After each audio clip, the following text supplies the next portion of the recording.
Génie Congo, vous allez payer pour nous lundi, mardi, mercredi, jeudi, vendredi, 10h30 à 11h20 avec Doudou Montiri, Génie Nabino, pour le développement de Congo, RD Congo, notre beau et cher pays. Allez, vous en avez rendez-vous.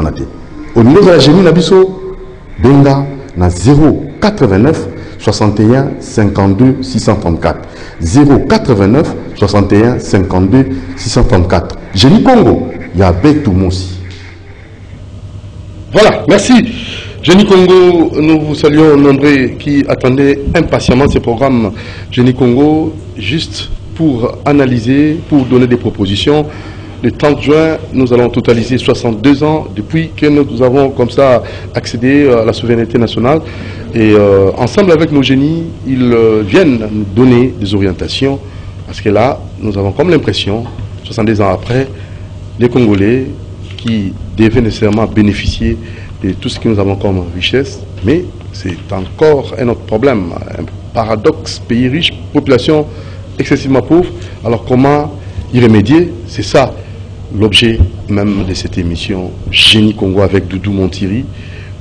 Merci à toute l'équipe, merci à M.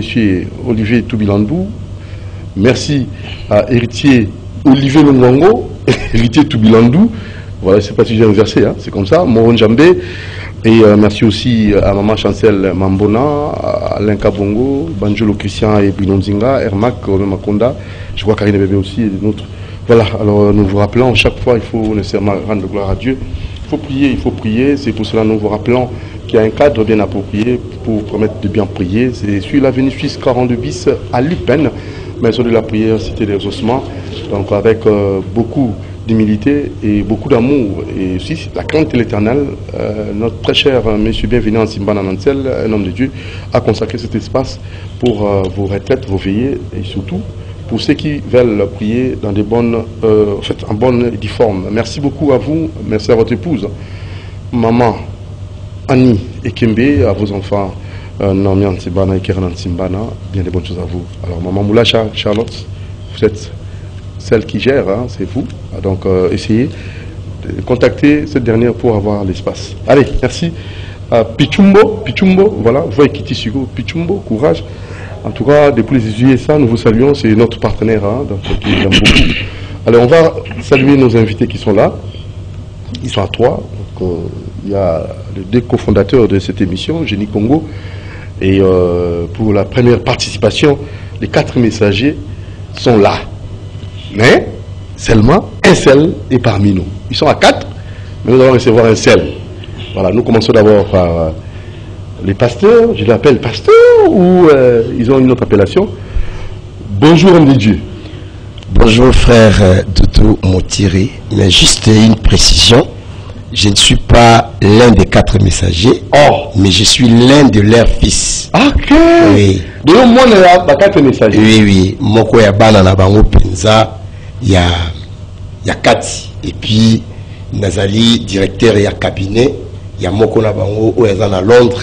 Apôtre Daniel Moussumbu Kofi. Ah, mais est-ce que vous avez mon combo? Gaï mon combo langai pasteur Paul Malouzei, pasteur Paul Malouzei, oui.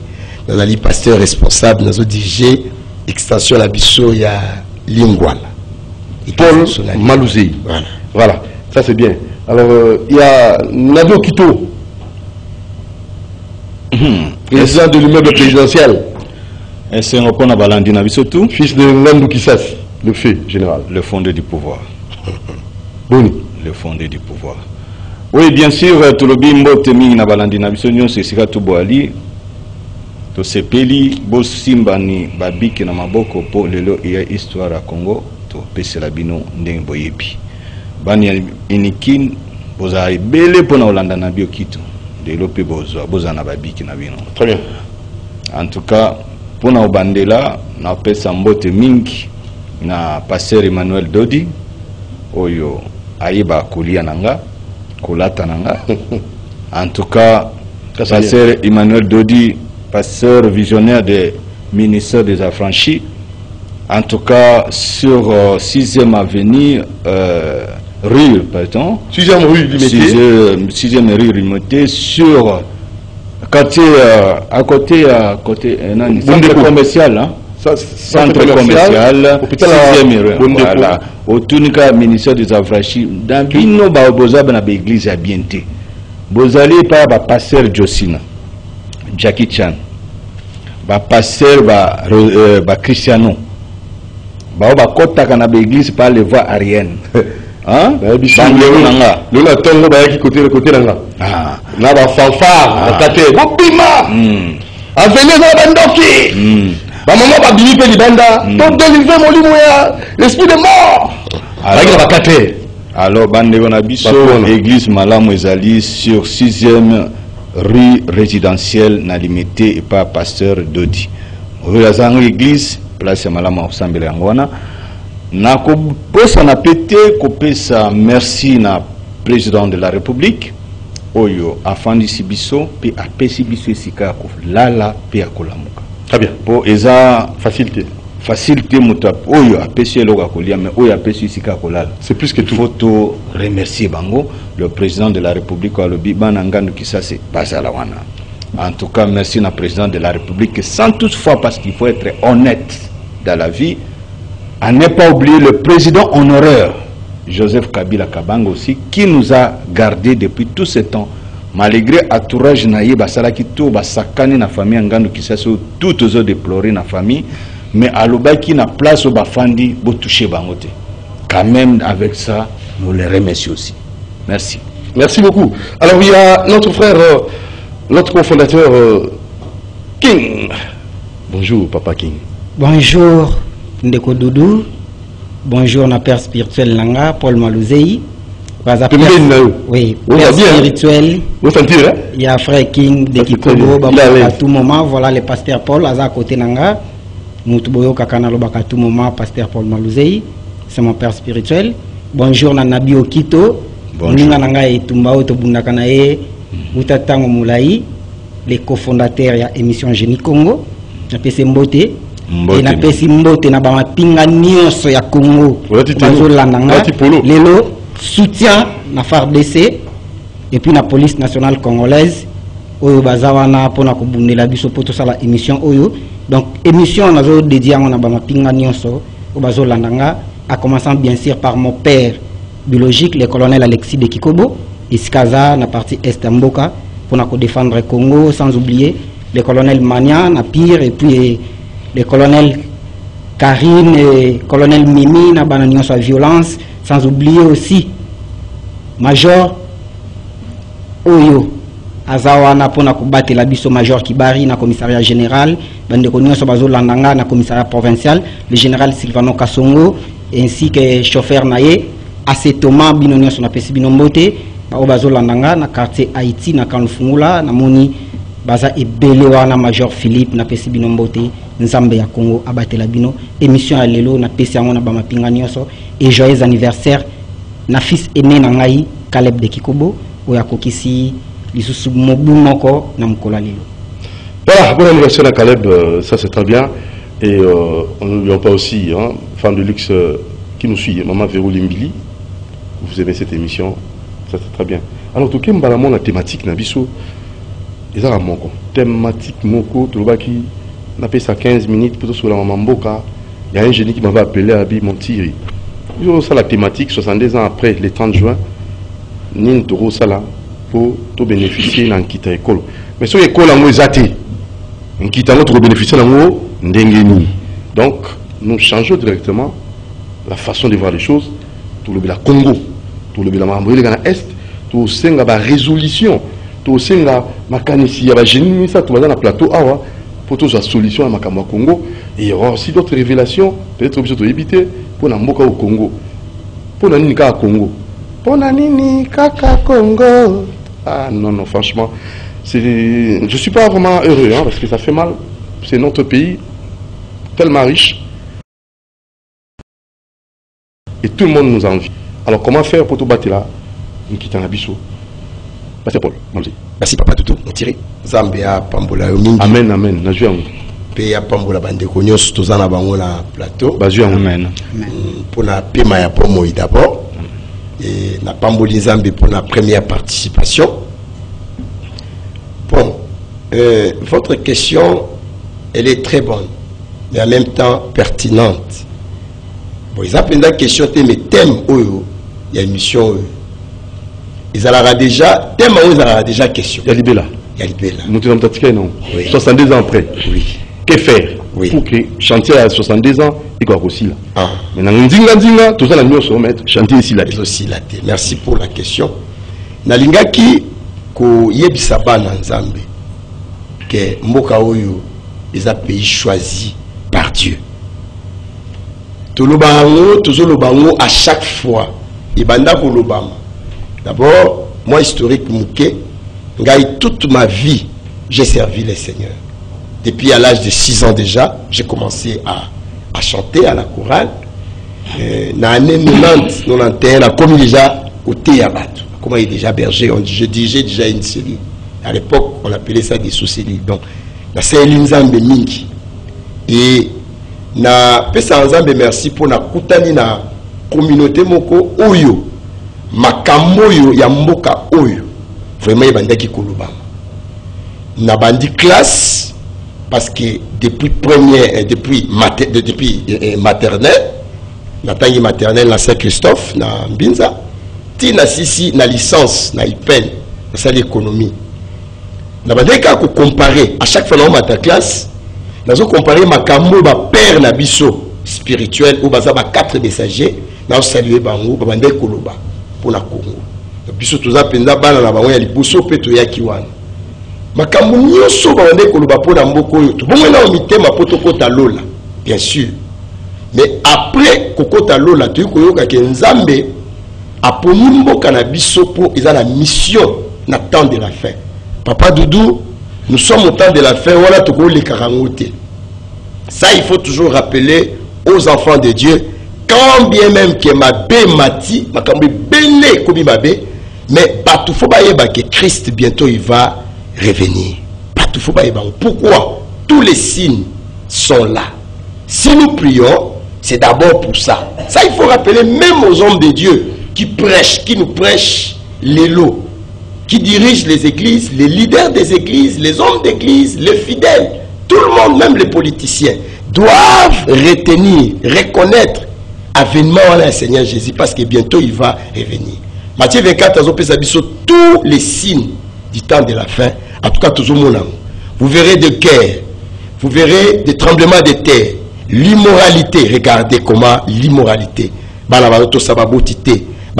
bêtises partout, même dans des télévisions, l'immoralité, donc dépravation immerse à tous les niveaux, manque d'amour, parce que même ceux que nous vivons dans notre pays, je crois qu'on aura le temps, il y a le Congo et l'Oko Yaliboso, où tout ça là que le Congo est démarré, Papa Doudou, sur le manque d'amour. Le Congolais, le diable a botolibiso bolingo, ce qui même dans l'église, bolingo zate. Sont au quotidien même dans les milieux politiques, même dans les entreprises, il n'y a pas l'amour, même dans des familles. Et là où il n'y a pas l'amour, ils ont passé pour Batouba avancer. Je crois pour la zone selon Maloba, donc nous sommes là depuis longtemps dans ces ministères. Ce que je retenu, nos pères nous disaient toujours, nous avons même Mukanda ou Bakoma Ao, ils allaient Ao. Vous allez voir que Bakoma, Bango 4, nos parents spirituels, on est 4 messagers, je crois, il nous disait depuis 1978 que Mboka Oyo, Nzambe a Pambulango, Mboka Oyo Kobimisa, beaucoup de serviteurs de Dieu, beaucoup de servantes de Dieu, mais, et puis le Seigneur a Otombola Mboka Oyo, une économie moko forte. Nous aurons une monnaie parmi les monnaies fortes dans le monde. Devise abisso o lelo to minimiser o madame tozoloba ezo semble lokola ya ko minimiser mais ekokokisama parce que moi je crois na Nzambe nanu et puis na maloko oyo Nzambe aloba la papa la biso ngai moko naza témoin parce que j'avais encore l'âge de 6 ans 7 ans nazoka message bazo pesa tina ke na université j'ai na lobi ke na sali économie na comparé madame na otanga la classe na sa licencié en économie, n'a comparé qu'au la Kita. Par exemple, à un moment où le Congo était parmi les pays les plus pauvres du monde.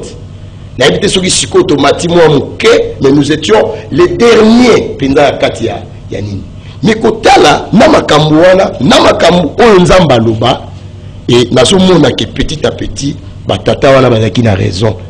Balobaki na mboka oyo nzamba ko ressusciter lisusu. Ba matière première oyo bunga na jardin d'Éden. Ezonga na mboka oyo. Ya mune osala que pays la biso ekozala parmi ba pays riches à tel point ba banque la biso ekozala ekotonda na mbongo. Ba banque la biso ba pays mususu ba grande puissance ba banda ko defa mbongo a. Et puis nous avons suscité ba grand serviteur de Dieu.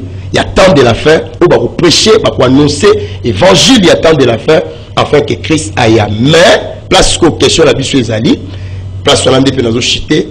Zamba bisi ba wa lobi avant de vivre makambo nyonso. Pour vivre un temps, il y a difficulté makasi. Et là. C'est à peu près là-bas en Israël quand ils sont sortis de l'Égypte. Nous allons là qui va créer comme un na Cana. Les Ambéiers m'ont pas contourné bango pour ça 40 ans, plus de 40 ans, ils sont bakufaki ndo. Et c'est un peu le cas Yambo Kanabiso. Nzambe azaki na banzela tout. Mais même son mbango na ma promesse. Mais comme il avait dit, Abi beaucoup à un moment où voit même votre armée sera faible à tel point que vous avez net vous a sous l'armée la bonne aussi ma point voilà parce que ça va point il y a ma casse mon abino vous allez pauvre dans le monde vous allez un peuple minimisé dans le monde entier. C'est ce que nous vivons. Le Congo, personne ne défend même le Congo, même ceux qui là-bas institution là-bas Bretton Woods, conseil de sécurité, le Congo n'est pas représenté.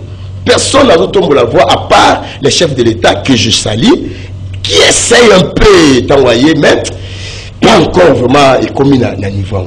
Moka, au moment où nous parlons, reste à genoux. Le Congo reste à genoux, mais pour nous, le fils de prophète, toujours Kamoité, parce que ce sont des choses. Ici, l'Obama, depuis 78, 80, et l'Obani, 90, nous on a prêché ça, même dans des bus. Dans des hôpitaux, on a prêché ça qu'il y aura un temps, le pays est traversé moment à passe. Même Bakisi d'abord plutôt que vous allez té. Patu bakufa épelé na nzala, ba maladie, passe kokota, même souka nango. Papa Doudou et tous les bien-aimés qui sont là, les Seigneurs agira. Donc il y a un plus d'un message espoir vu le guerre, la guerre aux Salamé, la zone à Est, au boulot, n'a moni moi désespoir de côté. Même parmi les hommes de Dieu, actuellement, même ceux qui se disent prophètes, actuellement ils ne disent rien. Parce que où allons-nous? Toujours qu'il y a un bus au télémi, le col a un messager, moko, il y a bateau yo, bah même quand réveil na moka oyo, vers les années 80 qui ont prêché la parole. Bah bon la limité ma belé, pour rappeler bateau. Que ma kambola nzamba lobaka na batata oyo mine ba 4 messagers et comme ça la mapé ou comme ça jusqu'à présent nous croyons na yango. Paul Malouzeyi, merci. Alors 5 minutes na lokito. Fils général Ngondisasi. Que faire? Que faire? Premièrement, vous allez m'excuser. En tout cas, il y a la moki bienté. Souci à Congo. Souci à Congo, bien sûr. Bah imagine on a un téléphone on a na laxi na TV na kansi batu mususu ba olala te alors to laxi ngote et ça m'a payé même t'as depuis dans côté à tout le monde mais pourquoi tu es triste aujourd'hui, pourquoi tu es calme, silence boy dikamuni parce que vu ba image on a moni de ce qui se passe à l'est ba kati mitu ya bato papa ba tiango simplement ko les Rwandais ba tie mitu ya bande ko na biso mitu ya bato on dirait sokinini babilo wana mususu bakati ye mwana muke makila ezotanga siko makila wana dessiné drapeau du Congo tous les trois couleurs jaune rouge na bleu bakati na awa na muto il faut pas mais film l'horreur non on dit pas to relaxater to lobikaka mais ils ba image nous voulons la solution to koloba mi faut to ba cause ya problème to ko attaquer ba effet to ko solution te nous devons attaquer les causes ya problème de l'est historique toyebi to yebite on le voit en plateau muke ba yebi o balandanga bien ba yebi parce que là tout dans tout qui est la diplomatie tout qui est na voie militaire tout est bien. On commence par la diplomatie pour finir avec la force. Partout ça se fait comme ça. Ezama bete, tu peux embrasser l'ennemi pour l'étouffer. Ezama bete. Donc tellement congolais biso tolingi ba politique et spectacle.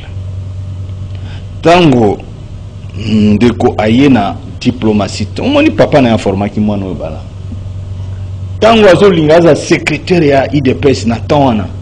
Il y a le Bikende na relation secrétaire général ya IDPS na relation internationale. Azo préparé.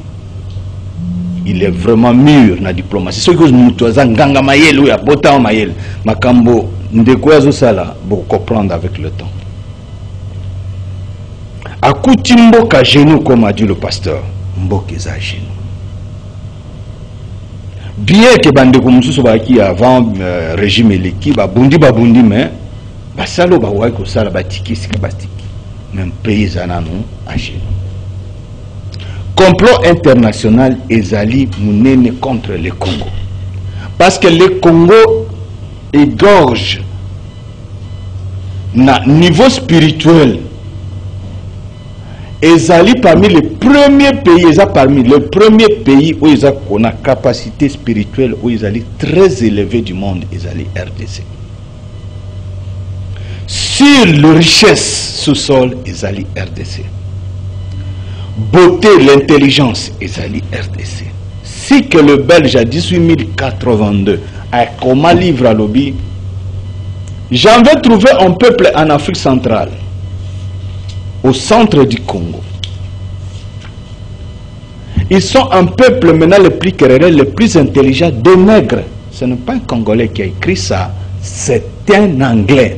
À 1882, après avoir examiné depuis que j'ai commencé le nord de l'Afrique, ouest Afrique jusqu'en Afrique centrale, il a commis place en gros les 3 tribus voisinantes, Luba, Tete, la Songe.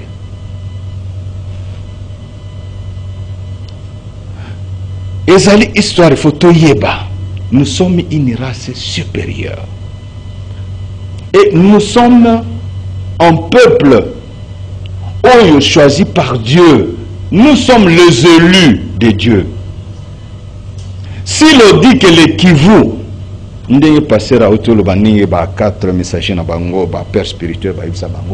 une réalité. Mais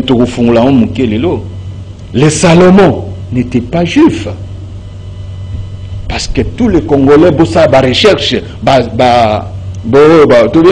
astrologue, qui nous montre l'étoile de Salomon, ça la recherche, vous allez trouver tout sur l'histoire de Salomon. L'un original de Salomon, où il habitait Salomon, c'est les 4 étoiles qui disparaissent le matin vers l'est le matin. Je vous présente la Pesibino, astrologue. Archéologue. Oui, archéologue, comme vous voulez. Alors, Botala étoile à Salomon, parmi les 4 dernières étoiles, Bunga kana 5 heures. Oye Briaka nous a amené vers l'est. Étoile wana ezali étoile à Salomon, le nom sobriquet na ye. So na oloba komba ba yobo azweli yango wapi parce que les Africains balingaka. Non. Azweli yango wapi. J'avais reçu monsieur JL Loranga à Kindaki comme on a uzulba on a aki na une image là. Akina na musique akina l'exception na TV. Tu vas une émission. Bon. Merci pour la comme autant wana ni ce qui pour ni comment na le vrai donné. Il y a Salomon? Non, on a le combo, il appelle ça mine combo. Comment autant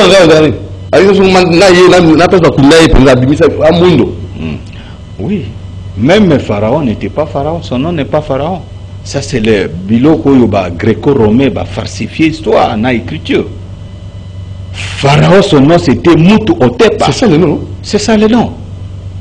Il n'y a pas un arabe qui répond au nom de Moutou Otepa. Il n'en a pas. Ça n'existe nulle part au monde. Un arabe qui répond au nom de Moutou. Noir, bantou. Pas il y a même des néologiques sur les noirs. Il faut préciser, la civilisation égyptienne est une civilisation noire bantou.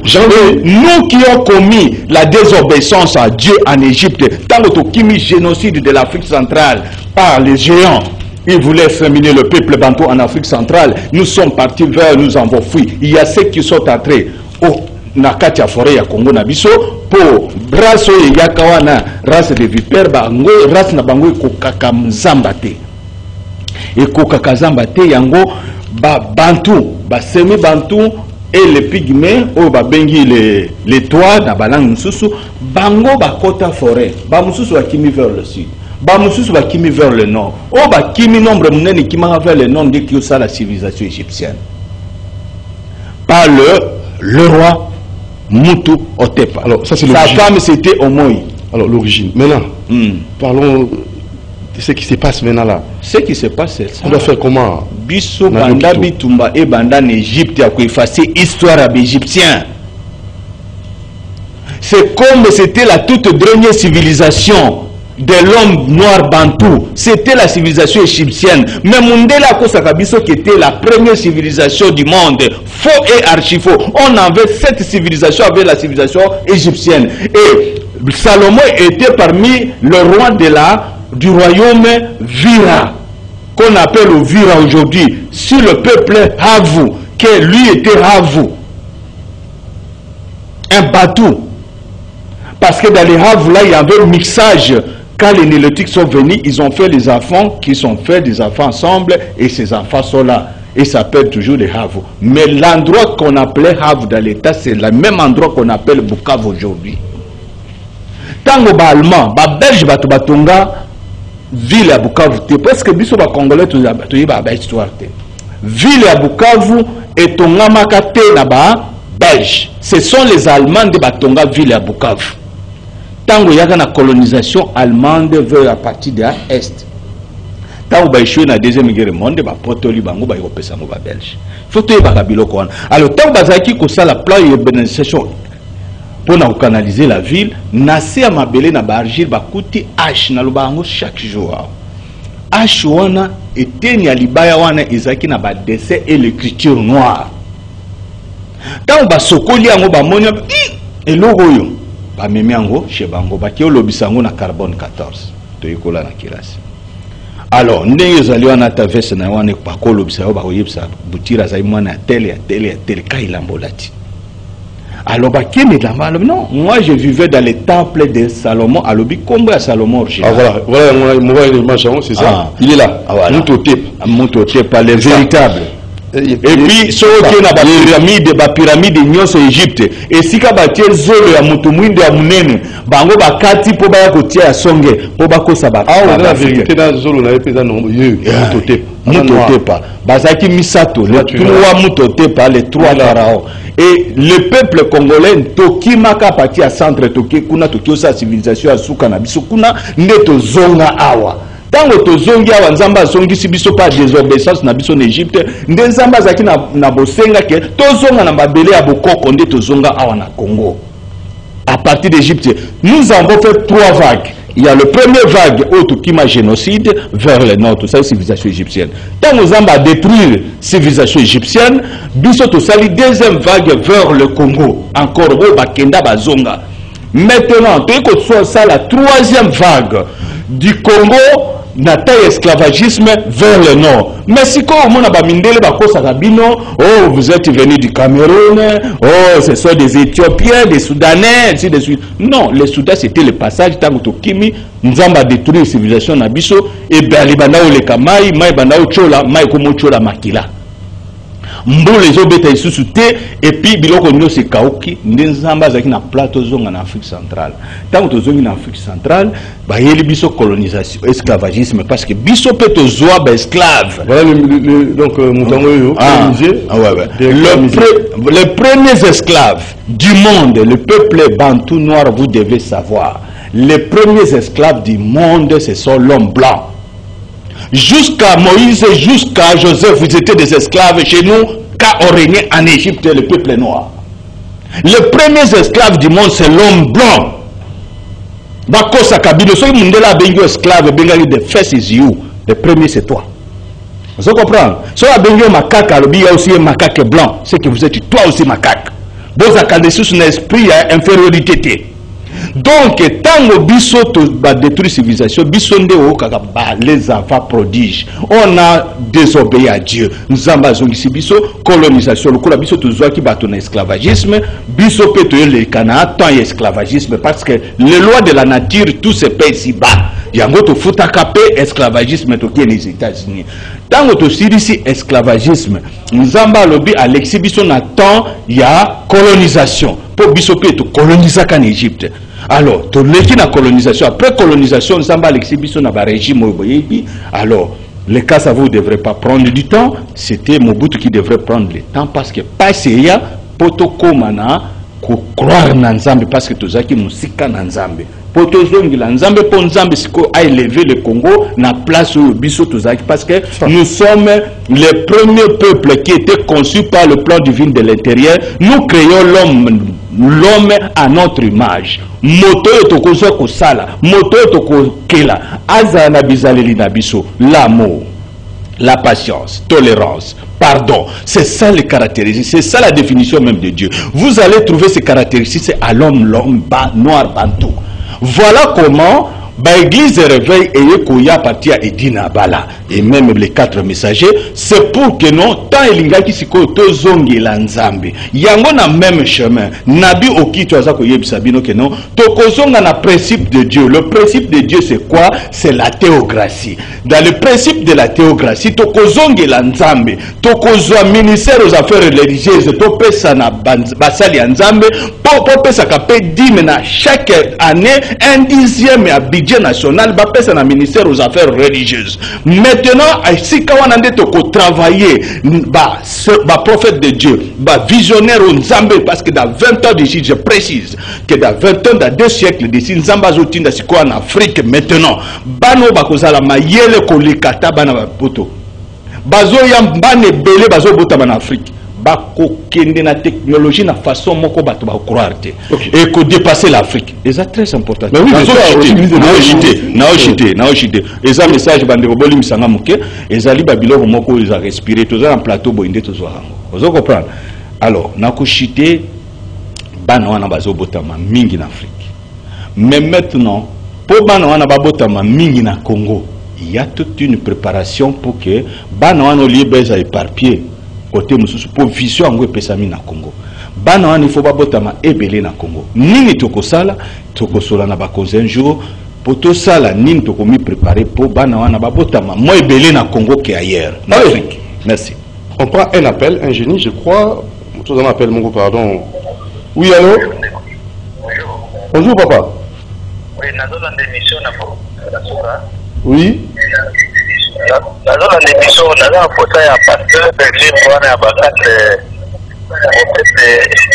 Est-ce que la cause de moto, ah, ok, ça. Merci beaucoup. Alors, à tout Nikomba livre, vous en avez Paul Malouzeyi. Livre, on a titré Les 4 messagers. Merci, papa Toutou. Les livres, 4 messagers, tout ça bien, on va musée. Parce que, tant que révélation, tout ça qui est dans l'église catholique, l'église catholique, alors c'est le Seigneur qui les a fait sortir de là. Et Dieu les avait orientés chez Heidi Nabal. À l'époque, c'est lui, le père du réveil, de Azaki. Maintenant, on a compris. Le temps qu'ils ont encadrement, ils ont écrit ces livres. Titre Zali, les messagers de Binza, la rencontre avec Dieu. La destinée prophétique de la République démocratique du Congo. Titre Zali Oyo.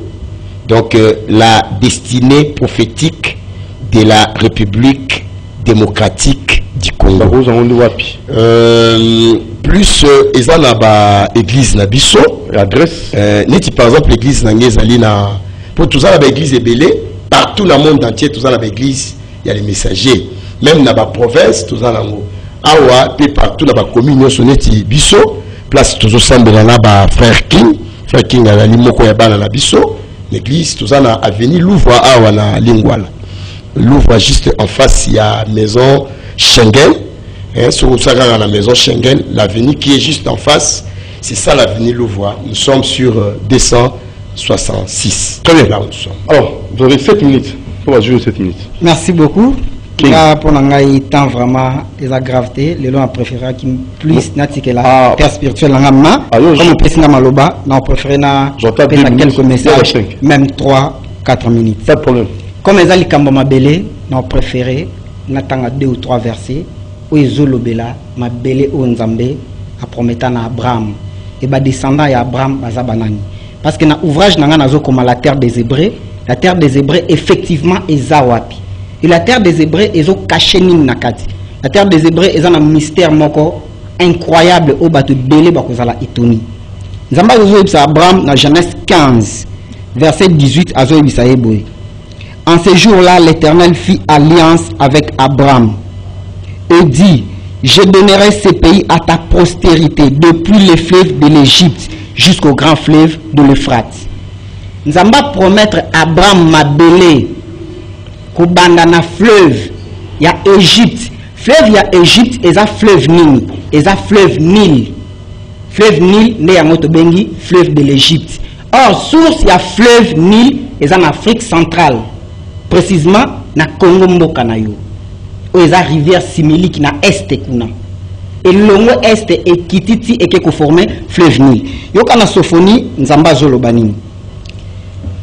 Sophonie 3, 10e verset à Zolobaboué. De-delà du fleuve de l'Éthiopie, mes adorateurs me dispersés m'adoreront et m'apporteront les offrandes. Mes adorateurs.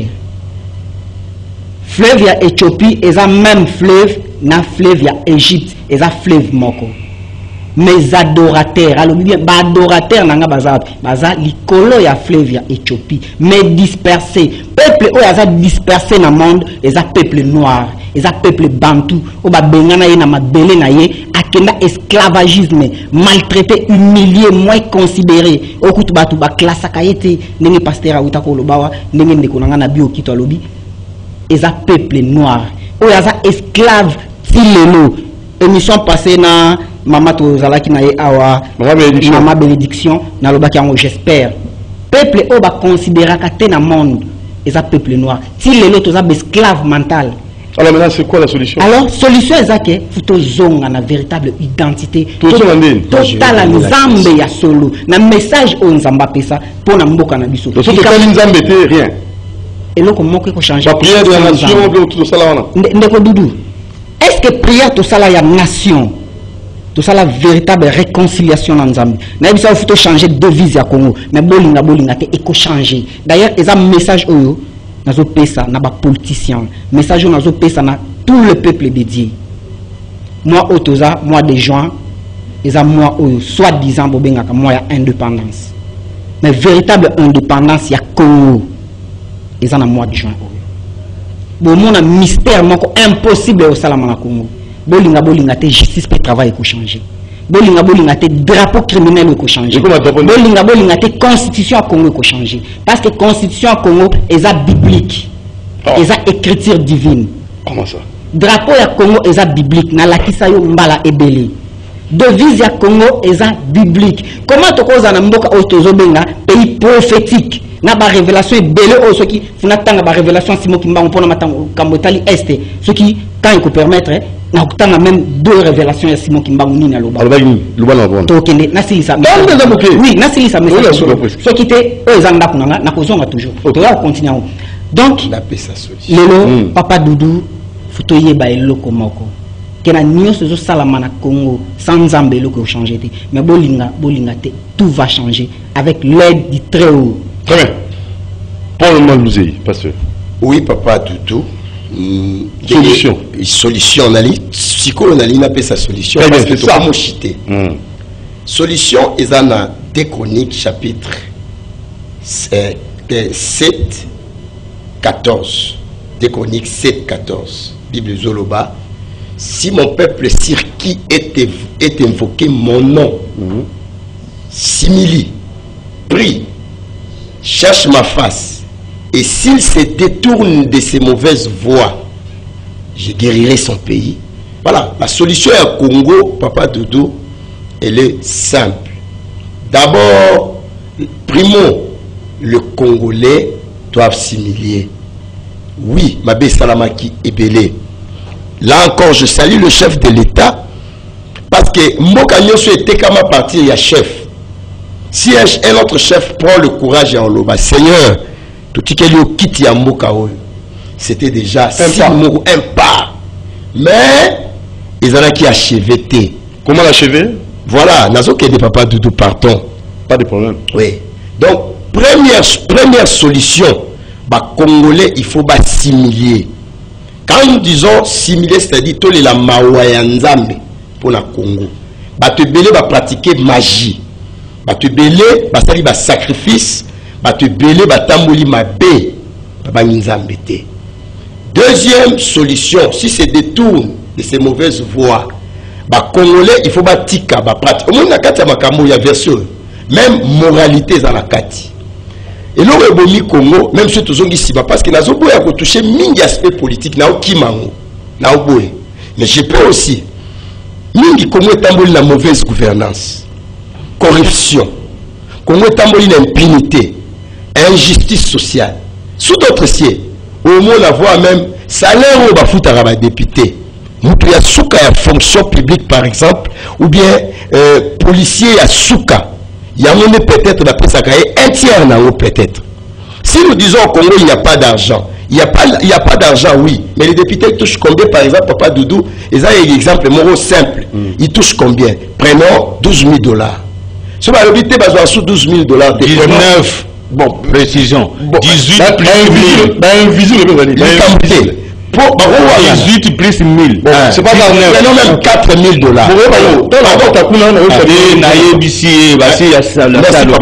C'est 18 plus 1000. Tous exemple, moi, par exemple, $6,000. 18, ne doutez pas, on a précisé. Si vous avez 18, il y a une fonction publique. S'il y avait l'amour, le sérieux, la justice dans ce pays, il faut ne fût-ce que Azoa à $6,000. Si vous avez $6,000, il faut avoir $2,000. Un tiers est parce que vous dites qu'il n'y a pas l'argent. Mais est-ce qu'on ne peut pas rabattre salaire, il y a des dignitaires, il y a des autorités à Mokaol. Et puis, on a place publique.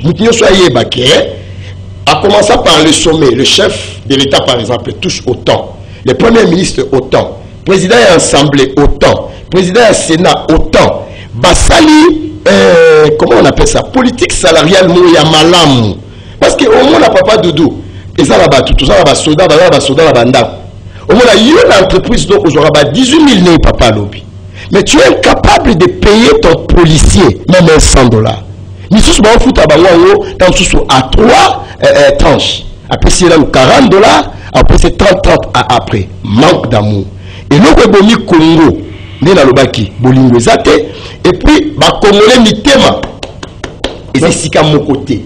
Nous n'avons pas les mêmes pensées. Car si eloko et ça là qui bat base à la unité, car il y a l'injustice.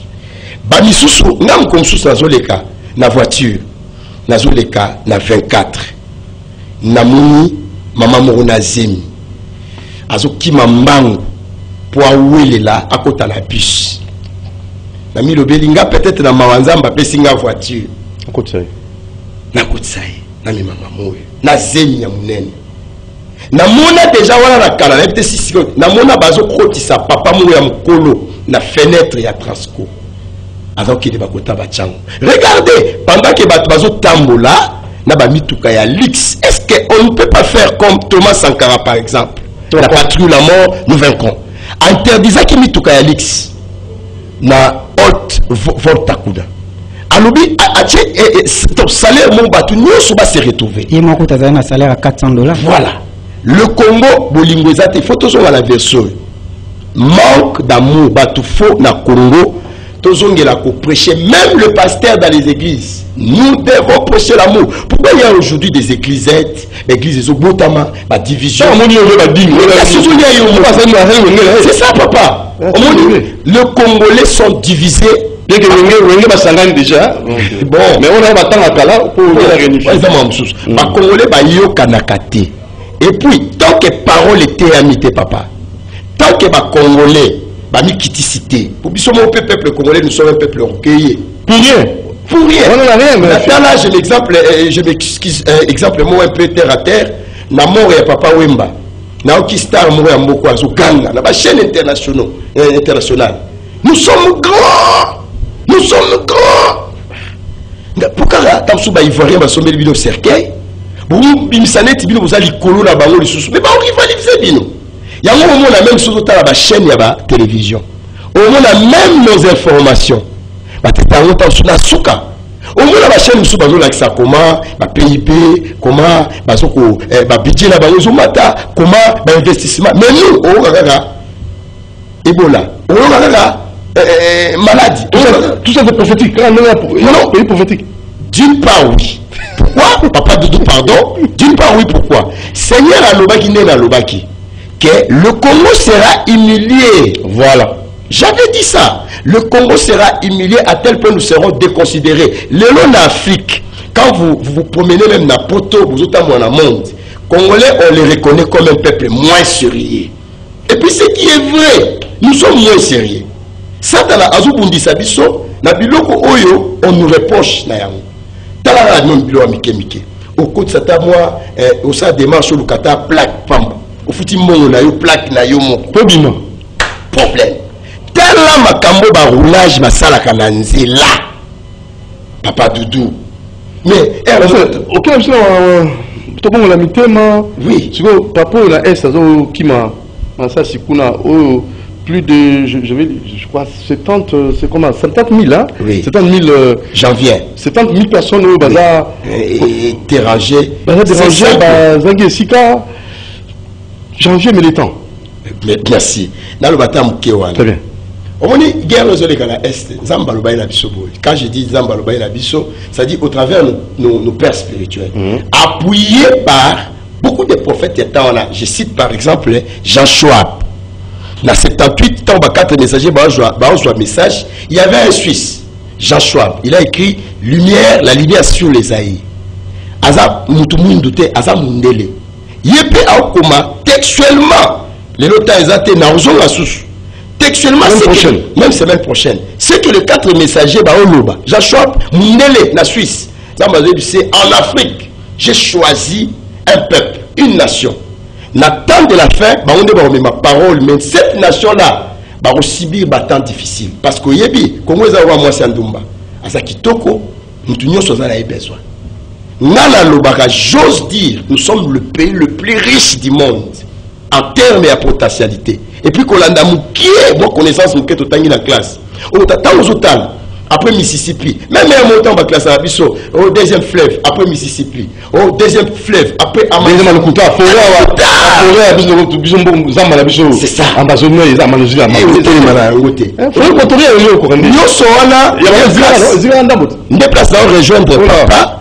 rejoindre papa King, déplace la rejoindre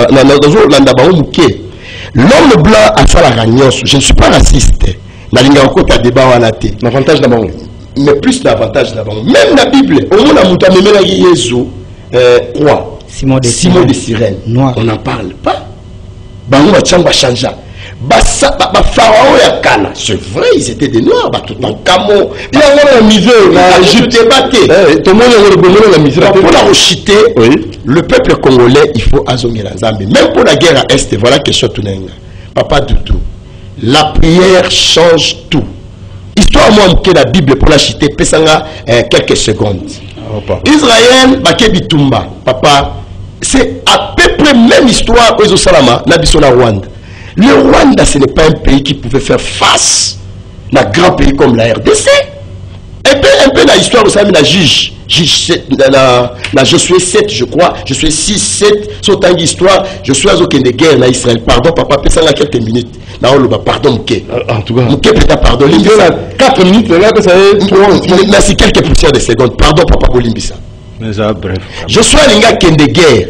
Azaki na ba costaud, Azaki na bato, ma casse pas Kendo Bunda. Abonde Nzambe, Zamba Bissier, soit seulement peuple, ya Mouké Bokende. Aïwane Yamboka Mouké. C'est un peu comme le Rwanda, un petit pays. Je souhaite à du peuple quand ya Mouké, Bakei.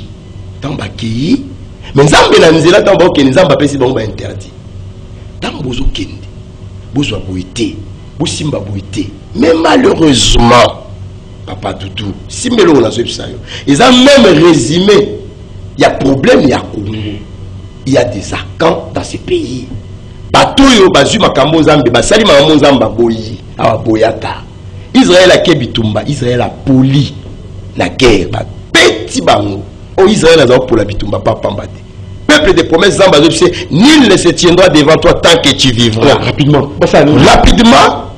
tant ba kebitumba ba poli Josué abandi ko sambela awumbeli abina ko télématé je dois prier pour la yeba makambo yo tshende nzamba bisi bolongola interdit na kata bino Congo il y a il faut to longola makambo nzamba apoya péché biso tous un peuple choisi to ko ba français il y a des occultes des occultistes ba na États-Unis il y a des francs-maçons pays à développer nous cannabiso est différent comme on part hein comme on part voilà il y a un moni traitement part même le 18 août à partir du 18 août ba le 19 tous à la prière moko il y a nation na ba père na biso ba quatre messagers na vélodrome pour tous la réconciliation tous à la unis.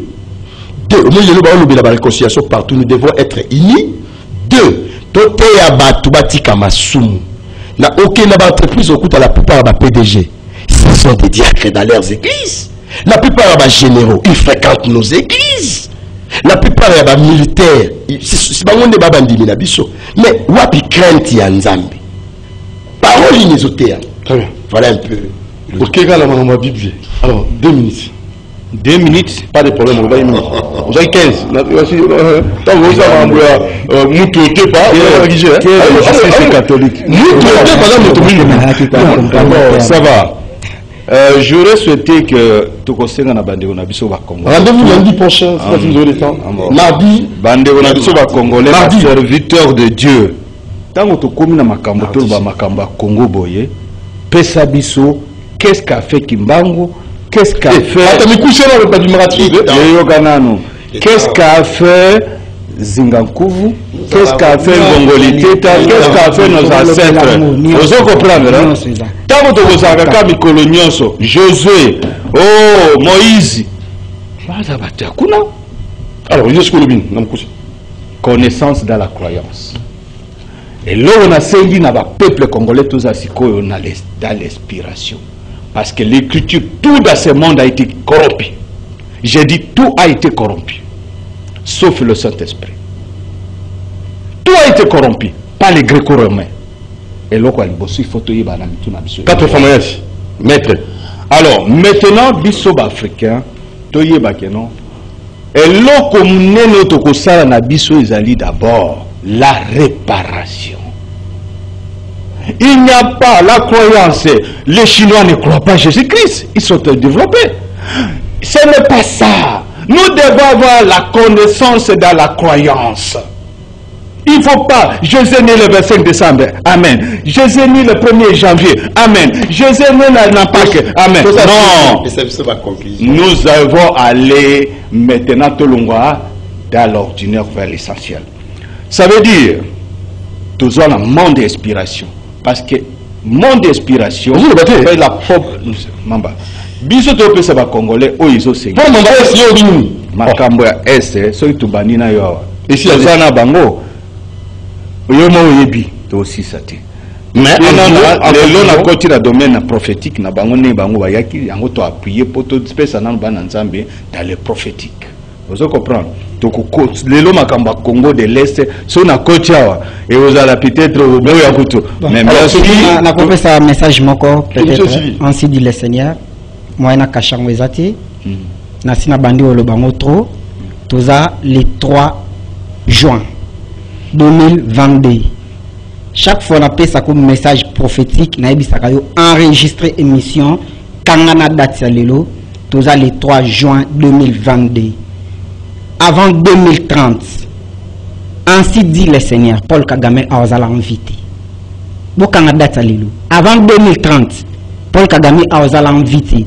Zamba ebisa ba 4 messagers avant d'accomplir mission na Congo à Kolongola. Tous les racines du mal. Paul Kagame a causé l'invité. Avant 2030, Joseph Kabila a répondre devant la justice. Samedi ça y est. Canada c'est le anniversaire de Joseph Kabila. Le 3 juin 2022. Avant 2030, samedi ça y est. Parce que la Constitution Congo, ils ont protégé, ils ont changé bientôt. Voilà, ça c'est parole pour Avenue Louvois 266, na commune de Lingwala, Kinshasa, République démocratique du Congo. Nous avons besoin de numéro. La conclusion la Niezali, tout côté prière, tout ça mais la bien, papa Doudou, il y a beaucoup prié, bien prié. Voilà. Merci. Tout Simbala, tout Sambela, tout ça là. Paul Malouzei. Merci King, merci. Connaissance dans la croyance. Connaissance dans la croyance. C'est le plus important de tous. Le Tutsi doit nous dire pourquoi il tue les Congolais.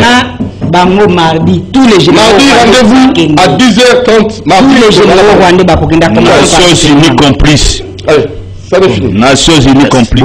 Baba Génie, Nakati Amboka Nabiso, Génie Congo.